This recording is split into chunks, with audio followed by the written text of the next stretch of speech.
Let's talk about the creative economy, and it's becoming bigger and bigger and bigger, not just in the world, but specific to Africa and Kenya. We have a guest in the studio. Her name is Ivy Mogo, but she's just Ivy. Just Ivy Africa, actually. Recently rebranded. Yes. Just Ivy Africa. Good morning. Good morning. Welcome to Kenya's biggest conversation. Thank you. To the hot seat of the Situation Room. So just Ivy Africa. Why Africa? Because Africa is beautiful. Is there just Ivy Kenya? I was just Ivy. I rebranded to just Ivy Africa because I wanted to take my conversations beyond the borders of our beautiful country, Kenya. And I'm just into doing things for the as a first, and I realized not many content creators collaborate with their African counterparts, and Africa right now is becoming more and more borderless. So why not have the same conversations that we're having here across Africa? Okay, just Ivy Africa. What do you do for a job?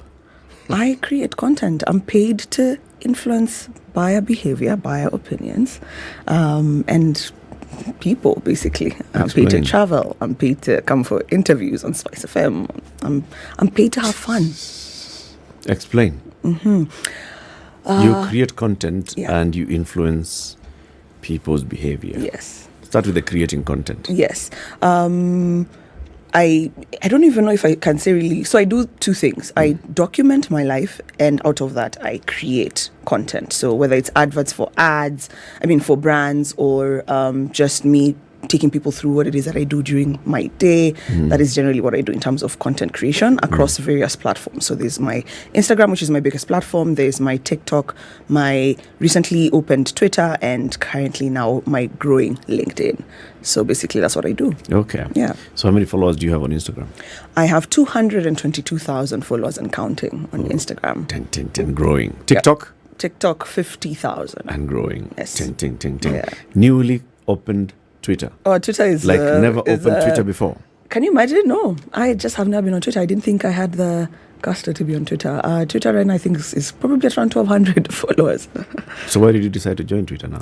Because a lot of the conversations that I have on Instagram, Twitter is like the mothership when it comes to business and financial information. So a lot of people told me, Ivy, you need to be on Twitter. So I listened, and here I am. Okay. Yeah. And LinkedIn? Again, I'm a finfluencer, I'm a business influencer, and if you're not on LinkedIn, you might be missing out on a very key niche target when it comes to business influencing. So that's why I joined. Yeah. I noticed that you do a lot of content, like you've just said, you're a finfluencer. Yeah. So you communicate to animals that have fins. You do financial content. Yes. Explain that. I mean, what is that all about? What gives you the idea? What gave you the idea to start this? This is a long story, but I'll try and keep it short. So 2 years ago, while I was in employment and speaking to my colleagues, I realized that none of us really spoke about money in the way that I needed to be taught about money. So when you have a conversation with your colleague, it was all about saving money in a sacco or buying insurance. But your boss in the office is driving a beautiful car and they live in a luxury home. So you know for sure that they're not making their money strictly from saving in a bank or in a sacco or buying insurance. So I was wondering, where can we have the conversations that mattered? And when you speak to accountants or the financial managers in the office, their thinking is completely different. So I went out on a mission to learn about money. I used to spend a lot of time on Instagram. I still do, of course, now because it's my full-time job. And I realized I would see people talking about, let's say, hair or beauty or what they're eating or their clothes. And I was like, okay, this is good, but this is not really where I want to be. And I realized I followed content creators throughout their journey. So let's say January 2019, I'm following, let's say, Eric Latif. And he's on the back of a boda and he lives in a one-bedroom house. But in January 22, he's taking me on a house tour. And he's upgraded his vehicle. So what happened in that year? Wash. That's the easy way out. But people out here are making money and working hard. So I said that I decided to take it upon myself to take people on the journey that mattered, the one that people hide. And a lot of the times you're told, don't tell people about your moves. I decided to tell people about my moves. So it's very vulnerable because sometimes I fail in front of hundreds of thousands of people. But my tagline is, I am learning and I am taking you with me. So that's what motivated me to talk about money. Sure. So that's interesting because you're learning, taking people with you, but at the same time, you're also influencing people to behave in a certain way or use a certain product, a certain service. So how do you link between the two? That you're not going to influence people to make a mistake. How then are you able to connect? Because like you say, it's beyond Kenya. It's a huge phenomenon now in Africa that is being embraced by lots of people, that if I learn something and I use a particular service, that I can now use my experience to influence other people. How do you make the connection where you would have made mistakes and then how you want to influence people not to make the same mistakes? I have a very huge disclaimer. Do your due diligence, especially in the world that I speak on and I speak about. Especially when it comes to your money, you can't just hand your money to someone. It's the same way I tell people, don't just hand your trust to me. Hand your trust to me a little bit, because that's the beauty about creating an online community. They expect that you've done the homework for them, but I always insist, do your due diligence. Have I made mistakes and influenced a few people to make mistakes? Yes. However, there was still the disclaimer. And the other thing is authenticity. For example, the mistake I influenced people to make, I made it myself. So I did lose money. I told guys, there's this thing I'm trying out. I've put a little money because, of course, that's the first thing. Don't invest in something you don't understand. And if you do invest, don't put everything in it. I've put in a little money. At the end of it all, I think we all lost out. And I was like, okay, guys, let's dust our shoulders off, because this is this is the industry, and let's move on. So I stay authentic. I never tell people to buy something or experience a service that I wouldn't myself, because I can't sell my audience out. So it's going to be very difficult for you to find me, let's say, marketing dishwashing soap, because my audience knows I'm not a big fan of the kitchen. Yeah, they're not going to really connect. So stay authentic. I do my due diligence. I actually do background checks on the clients that I work with. And I know a lot of content creators don't do that. I want to tell content creators, do a background check. You never know who you might be telling your audience to subscribe to. So that's how I make that connection. I've built a trust from the community, but I also do my due diligence on this other end as well. Right. And I encourage them to do the same.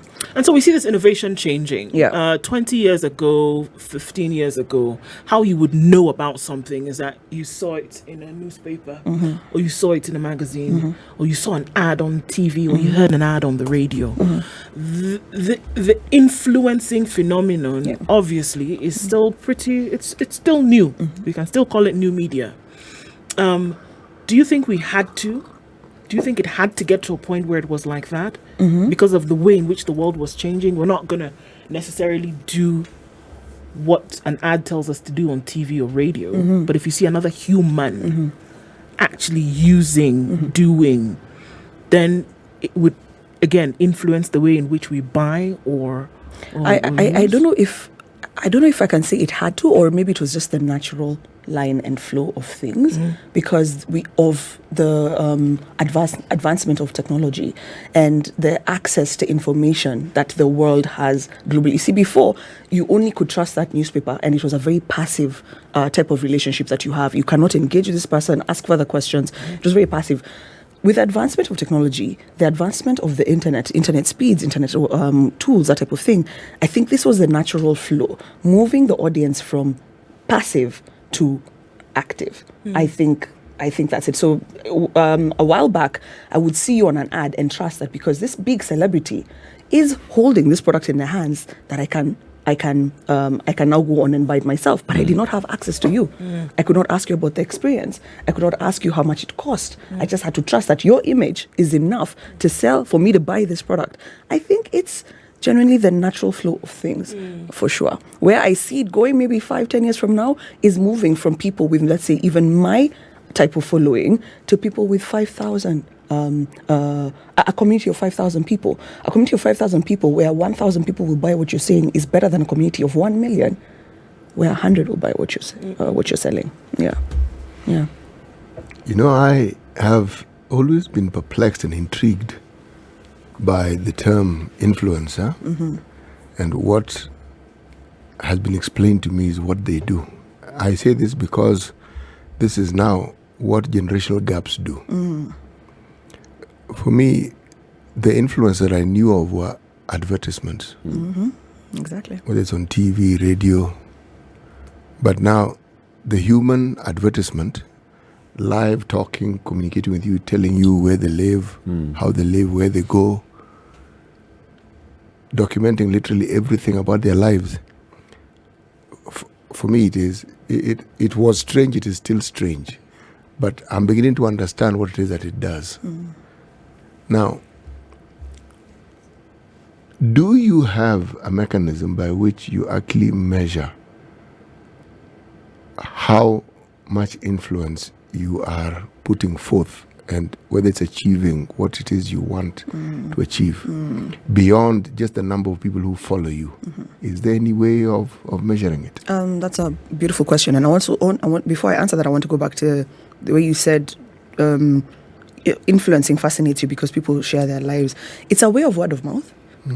I think it's an evolved word of mouth, because even back in the day, even 20 years ago, word of mouth was the biggest way to sell. So we've always been influencers, especially women, but we don't talk about that enough. Yes, there are tools that you can use, especially even on the platforms that I am on. There are tools that I can use to measure whether people have clicked on a certain website link that I've put out, whether people have the comments that I've put out. There are certain formulas that you can use to calculate, for example, your engagement rate, the number of people who come in and talk to you, respond to what it is that you're posting, and then go back and buy. The other way that you can measure, and I always encourage young and up-and-coming content creators to do this, is try and funnel down your online influence offline. So these people that you're talking to up here, if you invited them for an event, would they come? That's a way to measure the eyeballs there. For people like my client, Samsung, I have sales. So if you're given, let's say, something like a code, something as easy as that, and you put it out, are people buying because Ivy has told them to buy? So there are ways that you can measure. But I would say the biggest for me, I think, is that offline influence, because offline influence means you influence someone to enter a shop, spend their money, and leave with a good or a service. And I guess that's the bigger thing that even clients ought to understand, that influence is not the number of followers. No. Because some of these are even faked. It's not just the number of followers. It's not someone showing you, when I posted, you see the number of likes that I got. That's not even enough. It's like you're saying, are those people actually taking action? Are they following the call to action that you put out there? Are you creating an impact in their lives? Yes. If you're not, then you're not an influencer. No, you're not. You're a content creator. There's the other bit then, just Ivy Africa. And this is, and you've intimated to it, knowing the right influencer for the right brand. How do you know the brands that you ought to go to? And even when you're consuming, because now you said you spend a lot of time on Instagram. You can see what people are trying to do. Are there times when you look and see, this is not the right influencer for this particular brand? For sure. How do you know that? It has to come naturally for me. So I'm in the business of education. So as I said, I am learning and taking with me. So if I'm not learning something new that will impact my audience in a certain way or impact me in a certain way, I move away from that. If it's not something I consume or use, I will not touch it, because there'll be such huge resistance, even in my body and how I create content, that the audience is you, me, my mother, my father. They are not idiots. It's not the same as having a model take a picture and putting the picture on the newspaper. I have to actively talk about my experience with these products. And if I'm not experiencing these products on a day-to-day, on a regular basis, I will not do a very good job of marketing it. The other thing as I look for is bad PR. You can be the best client. I want to work with you, but you have horrible PR. So that means your bad PR will rub off on me. People will associate your crap with me. So I'm not gonna touch you. Again, some brands are oversaturated with influencers talking about it. So if you're not narrowing down to a niche and a target, you're just talking to everybody, then there's a problem. So those are some of the elements I take into place. I take into account when I'm thinking about the brands to work with. Give me an example of bad PR. I can't, because I cannot. No, not specific example. No, I don't want you to say. Okay, all right. What is bad PR? You know this Maize Miller? No. Not like that. No. Just generically. Constant complaints from your customers. Constant complaints. The first thing I do when you approach me and I Google you it's constant complaints. It's threads on Twitter about just how horrible your service is. That is terrible, terrible PR. So you wouldn't touch such a client? Nope. Which means then you don't have any members of parliament who are your clients. No, Wow. that I don't. Ask you not to resist that. But you see, also sometimes maybe a brand may want to take positive action on their PR and be more active. Yeah. Right. So yes, we've come from a period where we were not doing well. Marketing and communications department were not working properly in sync. They were not responding to concerns from the consumer. Yeah. And now we are taking a new direction where we want to positively tell our story, where we want to positively respond and constantly respond. And so they come to Just Ivy Africa and they say, Ivy, help us. So then we can move forward with this. So we want to create a positive story about our brand because honestly, Ivy, just look at us. Yeah. This is what we do. This is what we do. As you see these complaints, there's a lack of understanding and we want to communicate better to the people so they can understand our brand, our product, our services. And they come to you. So at that point, would you? I actually would, but the way I would communicate it would be very heavy involvement of my audience. I would go to my audience. I would probably, in quote unquote, strip naked and say, guys, I know that this has been a bit off with this particular brand, but they've come to me because this is what they want to do. They want to understand you better. So I would involve my audience in the creation of that content as opposed to me now pushing a message that they have completely refuted. If my audience says, Ivy, this is just not it, I might have to bow out. On the other hand, also for the brand, they would have to pay me probably just a lot more than they would have. You're putting your own reputation at stake. Thank you. So they have to make up for that. Yeah, but I would just be as authentic as possible, tell my audience, guys, this is the thing. And at least my audience knows you have to make money. But I would ask them, I would pose the creation to it. I would turn it into user-generated content as opposed to me pushing a message. How have we seen businesses have grown as a result of influencing? I wish they could tell me the back end in terms of how exactly they have grown. What I would say is the key thing is awareness. That's what you come to content creators to do mostly. So if you're a small business that no one knows about, or if you're a big business and people don't really know the nitty-gritty of your business, that is the one key way that I can tell you that businesses have grown on the back end. Content creation businesses themselves have also grown from this space. So now, like myself, the earnings I was making, the money I was making 2 years ago cannot compare to the money I was making today. Let's also just talk about platforms. The number of users on YouTube cannot compare to the number of users years ago. So that's the other way that we can see growth. The other way we can see growth is the diversification of the businesses that are coming up in the industry. So influencing sprouts up business tools, for example, softwares that you can use, other industries like, production. So that's how I can tell you businesses have grown. Not only me influencing, so Coca-Cola has grown in sales, but me being an influencer has sprouted very many other businesses from it. So you've worked with Samsung for a number of years now, right? Yeah. On the various electronic products that they have. Yes. So what's this journey been like? And what is it that you do? Oh my goodness. You say, okay, so tomorrow we're meeting at Samsung shop and this is what we're doing. What do you do? What do I do for Samsung? I experience their products and talk about it, and invite people into my home to experience the products, invite people into shops to experience the products, and then buy and talk about it. So basically, that is literally what I do. Then, of course, create adverts for them that they can put out on their YouTube pages or on their platforms. Eventually, maybe TV. I come on radio and talk about Samsung. That's what, in essence, I do. The journey has been absolutely, absolutely beautiful. I have to say, Samsung was my first multinational global client to sign me on. And having the stamp of Samsung on your resume, especially when you're starting out as a young content creator, because Samsung took me under their wing when I only had 50,000 followers on Instagram. And the journey has been beautiful. The rooms they have put me in, the things that they have taught me, the extents that they have pushed my creativity, because I wasn't a techie, but now I understand and sort of, I'm fascinated by tech. And that's really also where the world is going. So the journey has been beautiful. If my Samsung clients are listening to this, I just want to say thank you for trusting an underdog to do the work. There are things I don't understand. Tell me.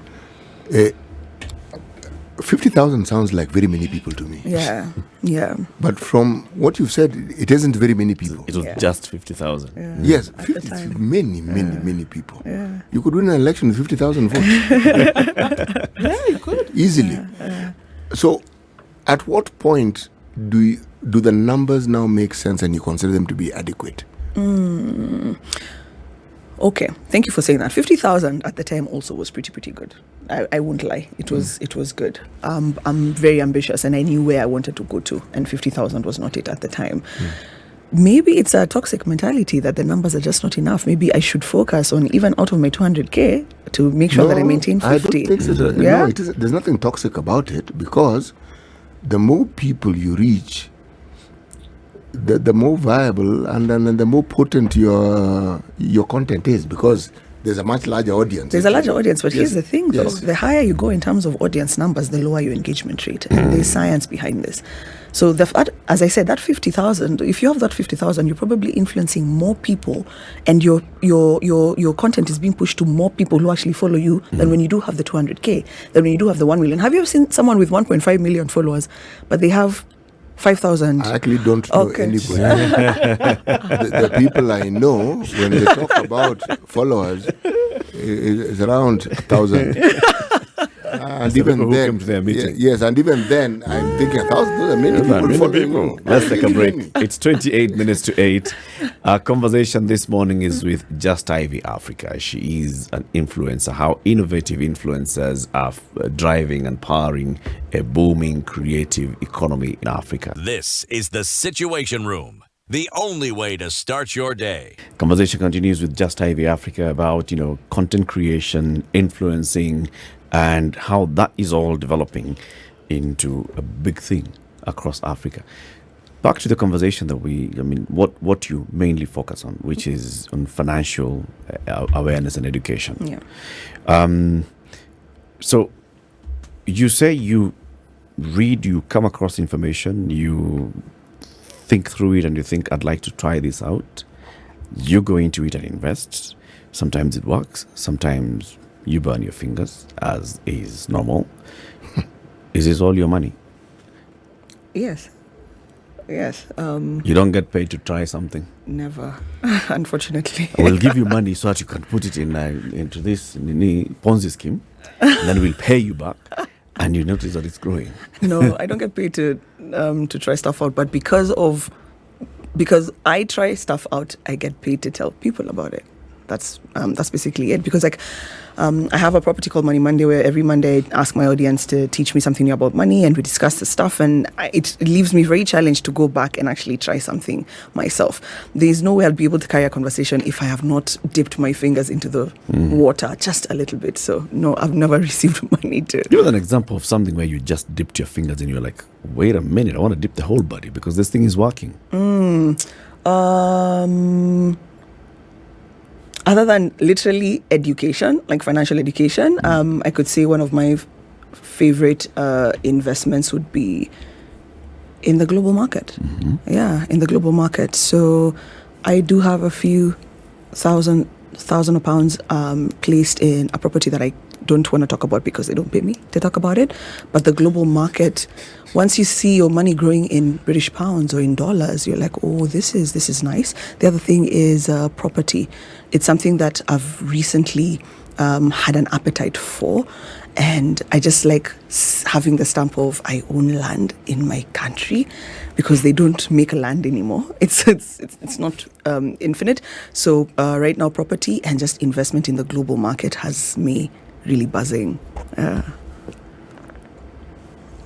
She's smiling. Now I'm smiling because it's in a country that has a growing population, in a country where the vast majority of its population is actually youthful, and the youth are also having children. So believe me, that population keeps growing. We are 8 billion and counting. Oh yes, we're heading there. You see, the thing is, land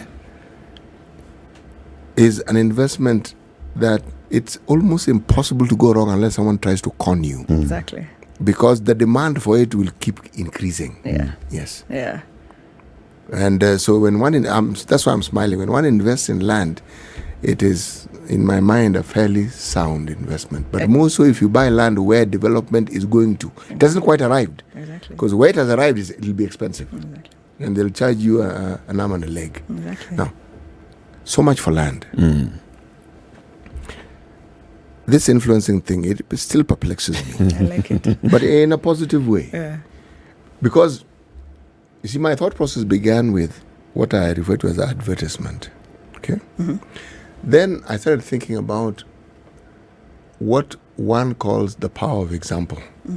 And you've spoken about the power of example, not calling it the power of example, because you say whatever it is you promote, it's something you interact with. You are involved in it. If you are promoting ice cream, it's ice cream that you consume. Okay? So that's the power of example. Yeah. Have you had situations where the power of example has turned out to be negative as opposed to the positive that you had set out to achieve? Whereby I have experienced something, talked about it, and it went left. It went completely south. Yes, please. I have. Something you can talk about, or perhaps I can. It was an investment instrument. And in hindsight, hindsight is so 2020. In hindsight, when I remember when that particular client engaged me, they were in a rush. And that's one of the rules of the game. When you're being rushed to sign that contract, you're being rushed. They paid me in advance even before I did anything. There was something off. This is what I said. I tasted a little bit. I put just a little bit of money. But because I posted it on my platform, other people went and invested even 5-10 times more than I did. And then a few months later, there was notifications that they were shutting down. oh dear. Luckily, or maybe not luckily, the fact that I have done my homework and I know the disclaimer was constantly there. Do your own due diligence before investing. Do not invest before you understand what you're investing in. Read your contracts, that type of thing. But yes, it went left. So it was going right for a bit of time. Then that particular product just completely killed everything. So nowadays I am 10 times more cautious. If you rush me, I'll be like, it's okay. I don't have to do it. Something else will come.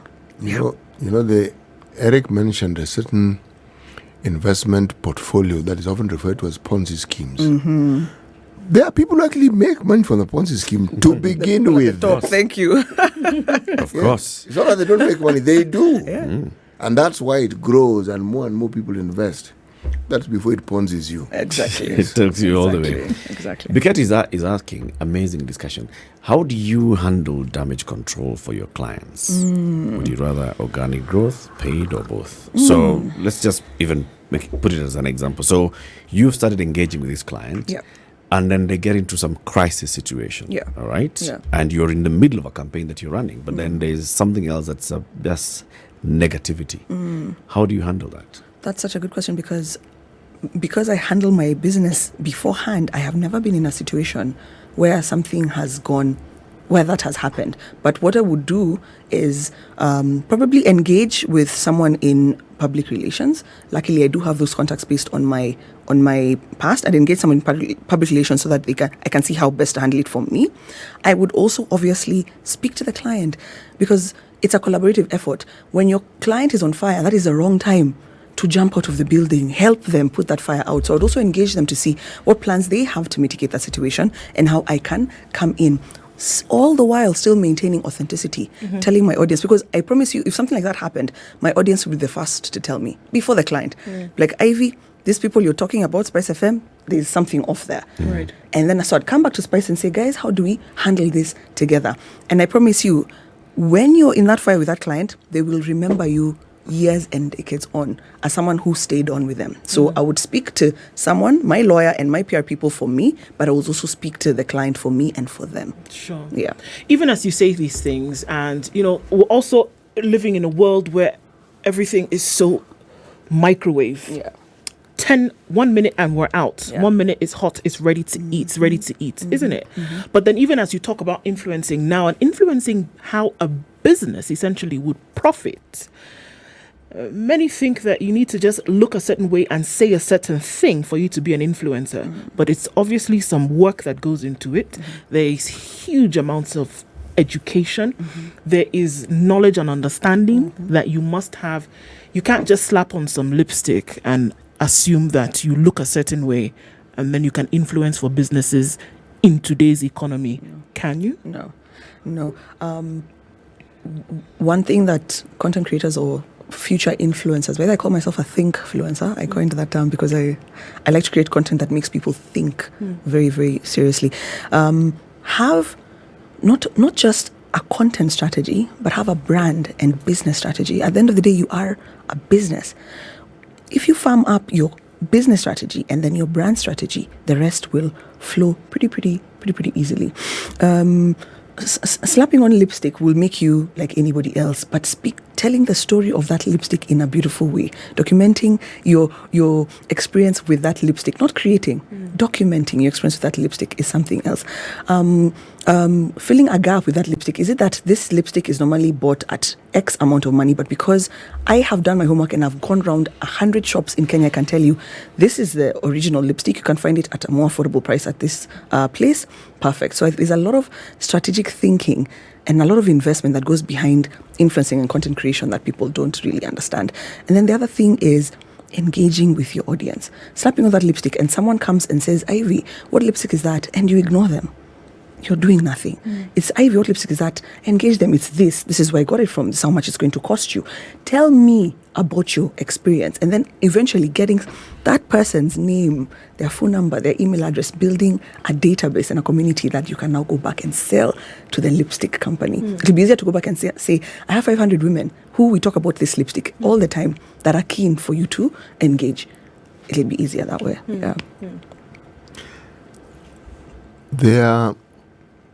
There's always a conversation when you talk about business, especially the business of content creation. You talk about the back room, the support system. Do you have a support system? Oh, a big one. A big support system. Can you talk about it? I am only a shell of myself in the back end. So there's my legal team, my battery of lawyers. No, it's literally just one person. That's one battery. That's one battery. That's Single cell. I have a single cell battery of my lawyers. I do have my production and videography team. I think I create fantastic content, and I would not be able to create it if it wasn't for the people who are behind that camera. Also, even just the brainstorms we have, the ideation process is absolutely beautiful. My executive assistant, my personal assistant, who reminds me every morning at 6 a.m, you have this to do, you have this to do, you have this to do, who helps move the business in that if a brief comes in from a client, quotations are moved out immediately. Something content creators also struggle with is reporting and invoicing. You can do something and then you report after a month, you invoice after a month, so your business is not running. So my executive assistant is something else. My personal board of directors, because I've not built the board yet, but my personal board of directors, the person who speaks my name in rooms and then allows me to go in, the person who coaches me on how to do a business, the person who connects me to people. I cannot really do much without my personal board of directors. And then, of course, my mentors. I am who I am because of the people who've taught me to be the way I am. And mentorship started in the home. So my mom and dad, and then my former bosses, my current bosses, my clients. Because I said a thing, I always encourage my clients not to put content creation as the last end of the stick. When you've done everything else, you know what you want to do on radio, you know what you want to do on the billboards, you know what you want to do elsewhere on events. Oh, by the way, we need Ivy to push. No, I always encourage my clients to involve me in the process. So once you understand the business, it's easier for you to talk about it and to influence. So I can say that is my team. Yeah. So it sounds like there's an entire chain. Yeah. From legal to production to marketing to doing the admin and the reporting and the finance and making sure that tomorrow 20th is coming, making sure that you file your returns with KRA and all that. Is this developing into a business on its own? Sports, for example, has sports management. Yeah. That's like an entire industry. There is record labels. You sing, but these guys in the background, they do everything. They have studios, they have studio operators, they've got managers, they've got publicists, they've got all that. Are we seeing that developing in the content creation space? Oh, 100%. Where you have a unit where you can come into my company as just Ivy Africa, sign up into my company, and then I'll actually handle all these things for you. That is so good, man. Like, that is my dream, actually. I don't know if I want to create content for the next 5 years. What I want to do is pay it forward and help uplift other content creators just by doing that. Yes, it is 100% a business. In fact, I encourage content creators, when you're asked, what do you do? Say, I'm a business person. Because people, it's taken a while for people to take content creation business seriously. Especially like when I quit, I remember I would enter rooms, people say, so is this all you do? Like, literally? But it is a business. And yes, there is that facet in terms of me signing on other people to do that. But there's the business that has grown, let's say, for my lawyer, the business that has grown for my people in production, because, I've given them access to other people. So 100,000%. Is there this is a has business. something like that developed? Like, do we have content houses in Africa? Yes. I'm just calling that like a content Oh, yes, we house. do. Think about there people you have like Kaka Empire doing music, yes. So it used to be, let's say, agencies. right? So agencies that you do the ads, do the scripting, Now it's become, there's influencer management companies. Let's say, for example, Wowzy. Wowzy are very good to me. They give me work, so I'm going to give them that. So there's people like Wowzy. There's people like AI Influence. There are very many clients nowadays who, especially clients who are managed, let's say, from South Africa or from Europe or the States. You will never see them face to face, but everything is run through a tool or an app. So yes, those ones definitely exist nowadays. There's Twitter Influence. There's a lot of these houses that have definitely come up. The other trend I'm seeing now is clients who use content creators heavily, bringing that business in-house so that they can save on costs. So we have people who are building content creator houses for their content creators to go and create their content from there. Content creators themselves that are buying equipment like for podcasting and stuff, and encouraging people to go and record their content from there. So yes, I hope I've answered your question. So how has Samsung then been able to do that? I'm looking at here creating opportunities also for young people in employment, and employment itself, whatever it is, whether it's the house of content creators. How have you seen that, like Samsung, with the work that you do with them, and that how they have engaged others, have created this environment where younger people, older people can actually get an adequate and sustainable source of income because of work with the products that they manufacture? I think one of the things I can say I absolutely love about Samsung is they invest in their content creators.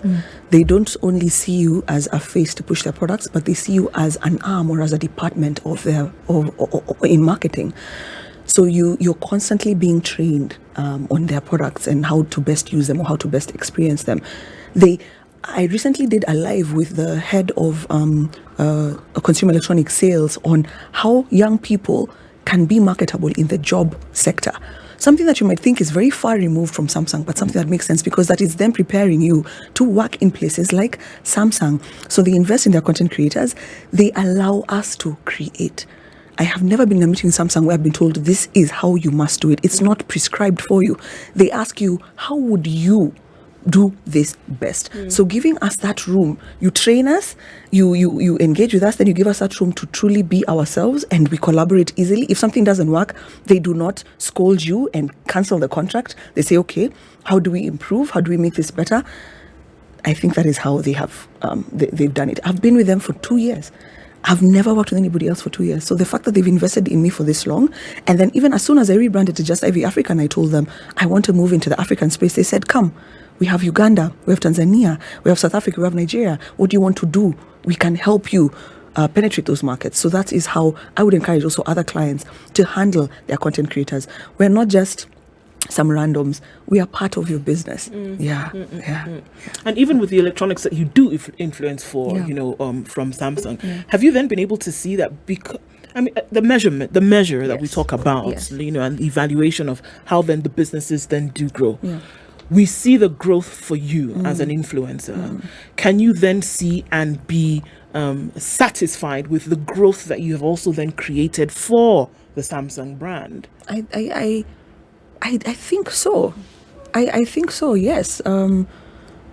Just by virtue of me talking about Samsung And by virtue of me creating a credible brand for myself and attaching that credibility to a brand like Samsung, I can definitely see the growth. When someone says, when I think of Samsung, I think of you. When someone WhatsApps me or sends me a direct message and says, Ivy, I'm looking for a fridge. What would you recommend? How much would this go? And then I go back and even speak to a dealer. I've even become a salesperson. I tell my clients, the work starts after you have posted. That's where the true essence and the true work is. I speak to dealers and say, I have a customer. They're looking for this. What best price can you give them? What value can you deliver? Can you connect? That type of thing.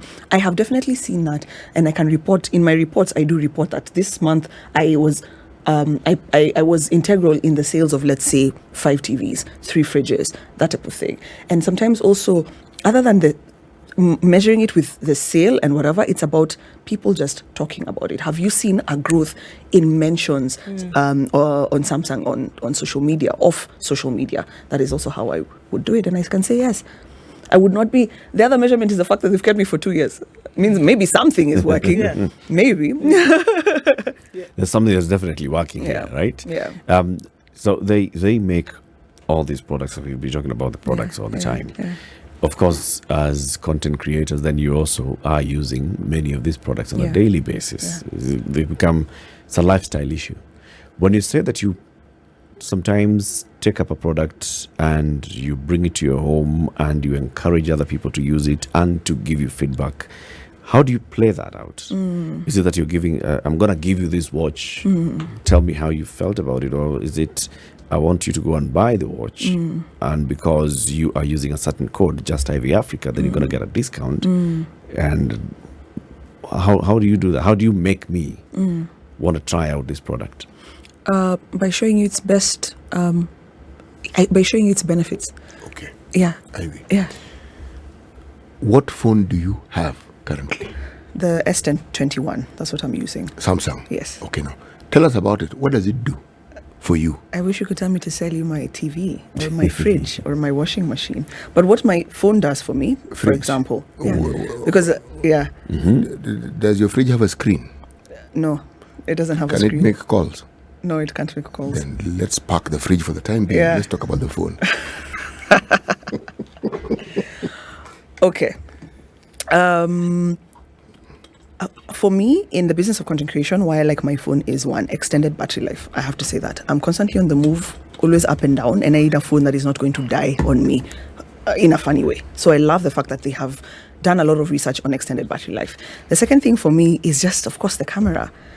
I'm constantly taking pictures, constantly taking videos. I love the fact that the camera is such high quality, very beautiful, realistic pictures. I love the fact that the ecosystem that Samsung has created, the way my phone connects to the rest of my products. For example, like my TV, it's like one beautiful home and one beautiful ecosystem. The phone is slim and oh so beautiful. Have you ever taken out a Samsung and put it on the table?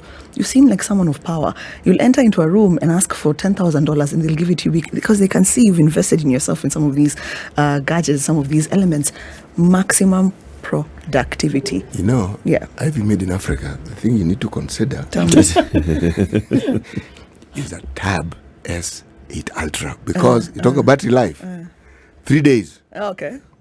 no charge, still working. Okay. Eh? Can you imagine? I can Screen. imagine. Screen, I can clear like daylight. Anyway, How big is the screen? 14.6 inches. Beautiful. Beautiful. 0.6 is important. It's very important. Details, my friend, details. The devil is in the Details. Yes. Just Ivy Africa, thank you very much for joining us today. Thank you for having me. Yeah, and thank you for also just letting us understand the business of influencing and how important it is for brands. We hope very many marketing brands, marketing managers and communication managers and product and strategy managers now understand better, a bit better about influencers. Don't just go and pick anybody. Pick Ivy. Because they just came and told you, I have X number of followers. There's a lot more that goes into it. Just Ivy Africa is a content creator. She is a brand influencer and a lifestyle influencer as well. We've been talking about how innovative influencers are powering new development of creatives in Africa.